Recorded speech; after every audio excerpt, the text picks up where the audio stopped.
Hi guys, it is April from Getting Hogo With It. Sorry if you can hear noise in the background. One of my neighbors is working on something in their backyard and it's a little loud, but I'm sitting outside and I'm reading The Handmaid's Tale. So I'm just starting at page 100 now, and sadly it's the disturbing part where it's the it's basically the rape scene. That part hasn't happened yet. But one thing that really struck me as almost equally as horrifying is when Offred talks about how their women are not allowed to read anymore and only men can read, and so the ceremony has begun and the commander has come in and has taken out the Bible, which is locked away in case somebody steals it in the household. It's weird anyway. And he's reading from it, and she's talking about how they've changed some of the words from the Bible. She's like, I remember that there was a part that's different. So she's talking about blessed are the merciful, blessed are the meek, blessed are the silent. I know they made that part up. I knew it was wrong, and they left things out too, but there was no way of checking. It's several things with that. Terrifying, the concept that women would be stripped of all of their rights, as well as the right, I think, to read. I think that's a right at this point. And then also that because Gilead is this place where church and state are so interlinked, they need to change the wording, and they need to have their own interpretation of the wording of the Bible so that they can have things their own way. And that's why, well, for myself at least, I believe so strongly that church and government should be completely separate, because people do read into things in their own way, and it's really terrifying when people apply something from the Bible in particular. Usually it's from the Bible in the Western world, and then force it upon others. It's truly terrifying. And that's exactly what's happening here. Another thing I'm kind of curious to see as I go along. When I first read... Sorry, that was a big car. When I first read The Handmaid's Tale many years ago, I think I was in my early 20s. Obviously, at the time, I was not trying to conceive. I was not struggling to conceive. And I am really curious how I feel about Serena Joy in this second go around, because I've dealt with infertility for so long, and there has been jealousy from me in people who are extremely fertile, and that has definitely existed within me. So I am curious. There was one scene that I forgot to mention about in the first Barry's come out to hang out with us. There was one scene in the first 100 pages, and I can't remember where it landed, but it was about a woman in a shopping center or grocery store who tried to steal Offred's child because she was struggling to conceive. And then she referenced the Lord saying, she said that something along the lines of the Lord made her do it and told her that it was a good thing. And I struggled with that, because I was like, women who are dealing with infertility don't want your children. They just want their own. And they probably just don't want to have anything to do with the kids, honestly, at that point, if they're really struggling. At least that was my case. But I did find it interesting that it was the Lord told her to do it. So if you take out science entirely, what then becomes of people?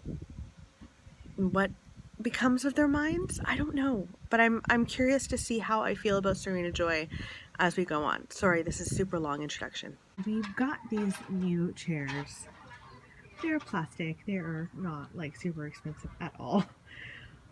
But we needed something for the front, and I'm really liking them. And then I got these pillows from Pier 1 on sale, and I really, really like them. They're oversized, so cozy. Hello, guys. It is Friday, and I am still reading The Handmaid's Tale.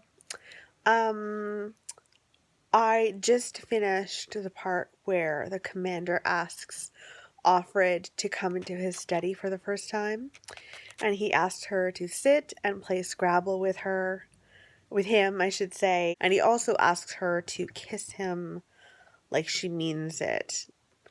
And so she's back in her room now, and this whole thing brings up this experience that she had as a child where she's watching a documentary with her mother about World War II and the concentration camps. And they're interviewing, many years later, the mistress of one of the commanders in that. And she's old, she's dying of emphysema, or I think she just has emphysema, she's not dying yet. And she's got a lot of makeup on, she takes pride in her appearance, and what I'm really finding fascinating about it is she's talking about how this woman could not conceive of this man being a monster. And it says how easy it is to invent a humanity for anyone at all. What an available temptation. And then it says that she killed herself after the documentary. I think it's interesting that Offred remembers this moment when the commander is asking her to kind of look at him with humanity, and I think she's like putting herself in the right place of mind to not do that. Like, yes, I will play Scrabble with him, but I can't think of him as someone who deserves pity, essentially, for what he's doing, just because he can play Scrabble and like has a normal life. There are normalities of people who do horrendous things. They're not like exclusively bad, and so I think it's very hard for people to see and keep people accountable. I really was finding that really fascinating that she was able to do that in that scenario when, I mean, Offred is starved for companionship. She's starved for any sort of ability to stimulate her brain. So playing Scrabble, I mean, my goodness, that would really be such a treat for her.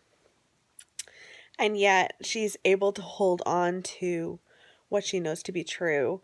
And she's able to still see him as kind of the monster that he is. Anyway, really enjoying it still. I haven't gotten very far this week. It's just been a bit busy. I think it's kind of nice though, because I read like 100 pages a week of The Handmaid's Tale, and then I can have a vlog for you guys. So I think it works out well, kind of doing it a little bit slowly. So I'm going to get back to it. It is getting a little later. It's about 11 o'clock, but I'm going to be reading a lot tomorrow. Tomorrow is pretty chill. I have to clean the bathrooms, and I have to read, and that's about it. So, hooray. It is Saturday morning, and I'm about to start chapter 28, page 197. So I'm going to be ending this vlog here, but so Offred just found out that Offglen is on her side, and she has a companion, and she can finally be truthful about how she feels. And Offglen says to her, "You can join us. there is an us then. There's a we. I knew it. So this is the exciting turning point of like, I am not completely doomed because I am not alone and there's resistance. So I'm so excited to read about that. I also feel like we're going to get so much more information about the resistance and stuff in the Testament when that comes out in September, and I'm very eager. Anywho, I am going to crack on and read the second half. So this is the end of this vlog. Thank you for watching, guys, and I'll see you soon. Bye!